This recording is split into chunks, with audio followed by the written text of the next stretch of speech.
Boa noite a todos. Eu vou contar para vocês a história de uma assessora jurídica. Imaginem um gabinete de juiz lotado de processos, uns 20 mil processos. E a equipe que trabalha lá precisa dar conta de zerar o gabinete. Essa é a meta. É uma meta que parece impossível de se vencer. Mas toda aquela equipe trabalhando junto conseguiu vencer. Conseguiu zerar o gabinete. Cerca de um mês depois, o juiz mudou de vara. E então eles tiveram uma nova meta, zerar aquele novo gabinete. Em apenas um mês no novo gabinete, eles olharam para a vara que eles haviam deixado para trás e viram que a nova equipe não deu conta de manter aquele gabinete zerado. Então, veio uma sensação de impotência. Parecia que os anos em que eles passaram trabalhando para zerar aquele gabinete tinham sido em vão. Essa assessora casou, teve uma filha, entrou em licença maternidade. E quando retornou numa vara nova, cujo juiz estava de férias, a chefe de secretaria também, a analista jurídica do gabinete também, mas lá estavam mais 20 mil novos processos para ela dar conta. A diferença é que depois que ela virou mãe, aquilo tudo parou de fazer sentido.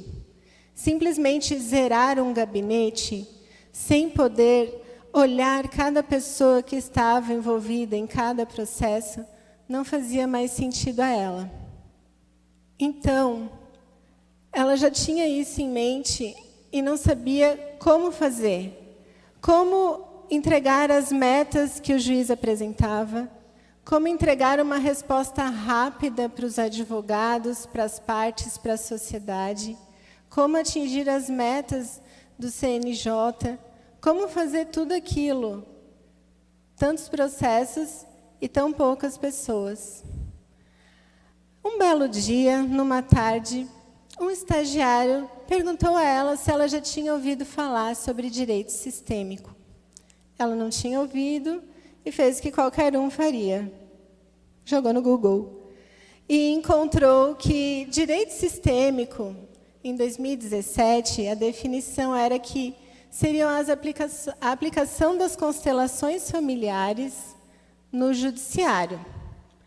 Ela não sabia o que era aquilo, já tinha ouvido falar em constelações familiares, mas não imaginava como que aquilo podia fazer sentido no direito.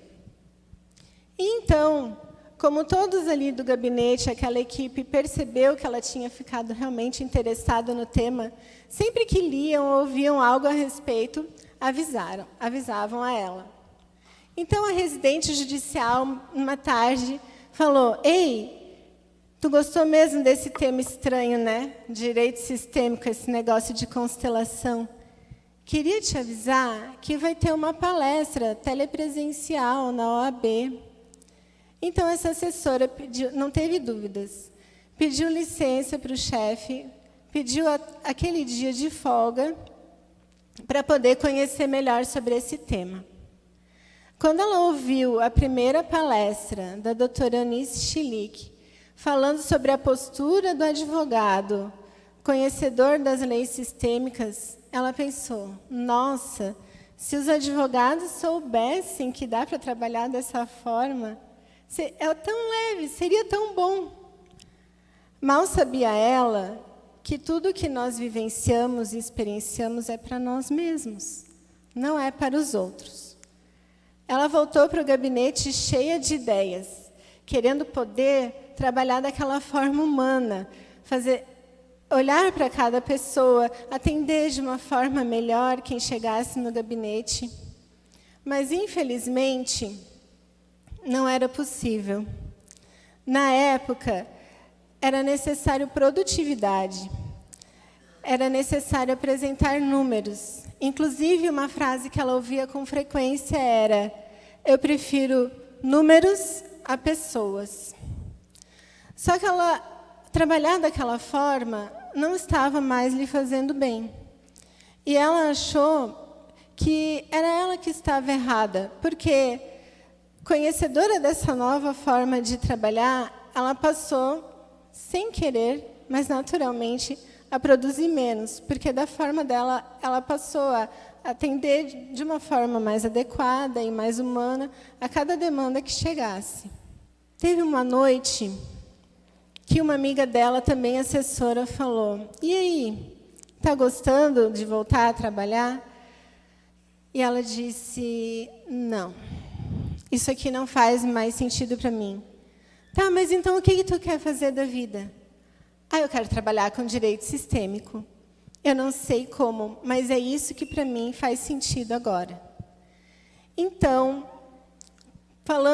quando ela falou isso em voz alta, ela percebeu realmente aquilo que ela queria e pesquisou na internet se tinha alguma pós-graduação, alguma coisa nesse sentido, e encontrou a única que existia no Brasil.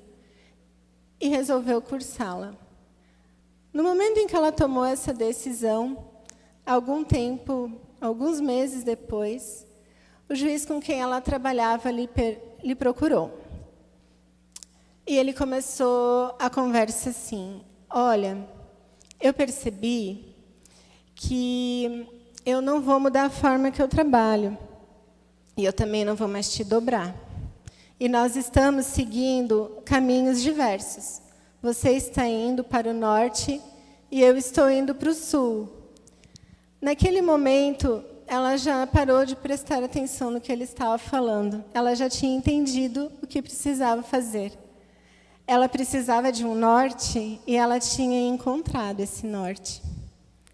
Bert Hellinger, uma vez, falou uma frase que fez muito sentido quando essa assessora leu: "Pessoas ou ideais? O que você sacrifica pelo quê? Os ideais pelas pessoas ou as pessoas pelos ideais?"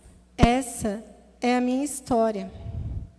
E vocês podem estar pensando: ok, o que a tua história tem a ver com a advocacia 4.0, com direito sistêmico, com a advocacia do futuro? Quando eu percebi que eu também estava deixando de lado as pessoas pelos ideais, pelo ideal da produtividade, pelo ideal de atingir metas, e estava perdendo de vista o que realmente importava, eu me dei conta de que eu trabalhava com uma pessoa que era conhecida por ser uma máquina de sentenças. E eu me sentia mal, porque eu nunca fui uma máquina. Eu percebi que, na verdade, ao momento em que eu não estava conseguindo mais produzir como uma máquina, eu estava me reconectando com a minha humanidade. Vocês viram no vídeo anterior que já existem computadores capazes de entregarem uma petição pronta. No melhor estilo, me dê os fatos que eu lhe darei o direito. Mas acontece que, se nós continuarmos ingressando com ações do jeito que está, não tem como o judiciário dar conta de nos dar uma resposta efetiva. E, por isso, nós precisamos voltar o nosso olhar para o humano. Nós nunca vamos ser substituídos por máquinas. Bert Hellinger também fala de 3 leis sistêmicas que precisam ser observadas. E eu comecei a prestar atenção nelas, não só no direito, mas na minha vida. A primeira lei é a do pertencimento. Eu pertenço à minha família, a Joinville, a Santa Catarina. Ano passado, voltei a pertencer à OAB e também aqui à Univille, quando eu vim dar o primeiro mini-curso de Direito Sistêmico da SADU. E nós devemos sempre honrar aonde nós pertencemos. A segunda lei é da hierarquia. Hierarquia é ordem, precedência, o que veio primeiro. Eu cheguei depois dos meus pais, dos meus avós, dos meus bisavós, e cheguei antes da minha filha.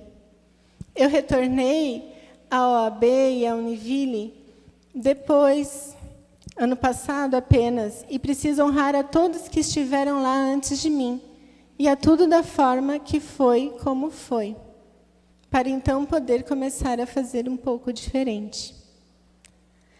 A terceira lei ou ordem é do equilíbrio entre dar e tomar. Se eu dou de mais ou de menos, se eu tomo de mais ou de menos em uma relação, vai haver desequilíbrio.